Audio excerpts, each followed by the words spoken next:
We heard from Senator Lindsey Graham from South Carolina. Let's listen in to what he had to say moments ago. Big military footprint. She understood this is to support border security. She didn't want the tax cuts to expire. The problem was around the cost cutting, the cost savings, Medicaid, how it affected her state, and she very, very smart. And as a result of these negotiations, the rural hospital fund doubled, because when the FMAP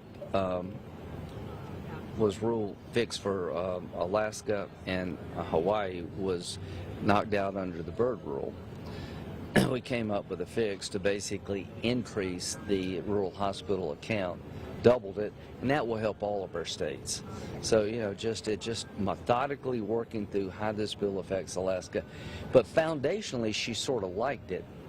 But, you know, she did a good job for Alaska. Can you She's talk about suggesting she still wants to go to conference, though. I mean, is that something? You know, I don't know what's going to happen in the House.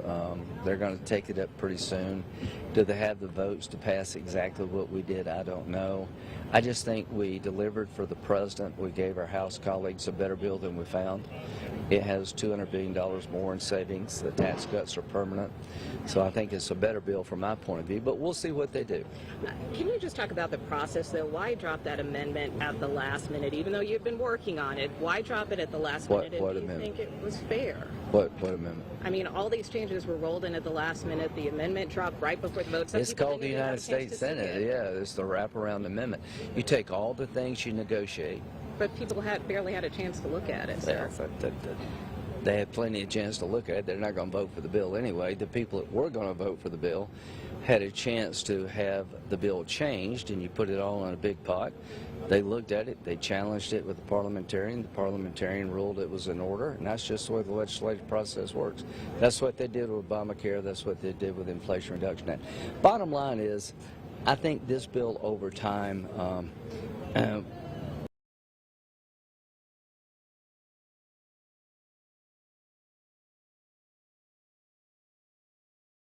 drawing board here because this can't get through the House. well, I hope not. So time will tell. Senator Rick Scott had an amendment that he had been floating for the last couple of days that would have changed that FMAP calculation for the Medicaid expansion population. Yeah. I'm really curious, what happened to that amendment? How did conservatives get on board? Right. I actually like the amendment. It's set in 2031. The 90-10 match for able-bodied people goes down to what you pay for poor children and disabled. I never understood why you would have a higher reimbursement rate for a healthy person versus a poor child or a disabled person. Trying to reconcile that in 2031, that makes sense to me. But I think it was an amendment that had to be marketed and talked about more than just this process, and I think you'll see it come back. It saves a lot of money. What did they get, though? What did they get? I just think they understood that, you know, the amendment was not ready yet. Senator, can you talk about the debt and deficit? I know where you stand on this bill, and I'm not getting into the baseline question. Yeah. But we still do have a debt and deficit. Yes, ma'am, we do. We do. And what do you say to well, that? so What is the plan? so it reduces the deficit by $507 billion plus $18.09 because I didn't use a chart. So that's what would have cost if I hadn't written it on that chart. But it does reduce the deficit. But you're right, we're not where we need to be. We're still running close to $2 trillion deficits, and over time they go down.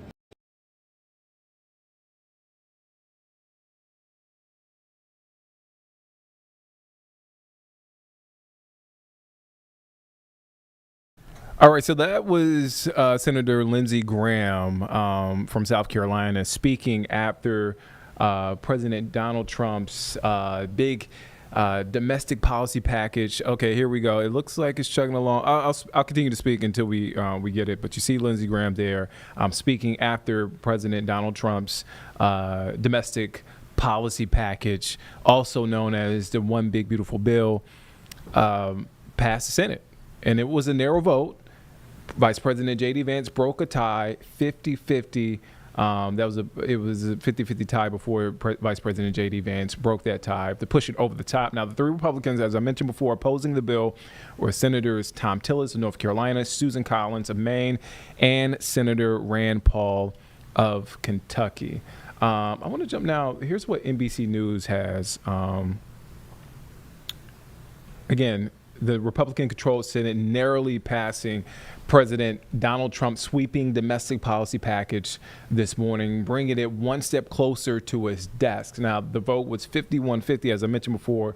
Vice President J.D. Vance breaking the tie after 3 Republicans joined all Democrats in opposing the legislation. It followed a marathon overnight session that spanned for more than 24 hours, during which senators voted on dozens of proposed changes to the legislation, and GOP leaders dragged out many of the votes as they frantically work to win over holdouts. Now, again, it leaves the Senate and goes now to the House, where it faces another uphill battle. Let's stick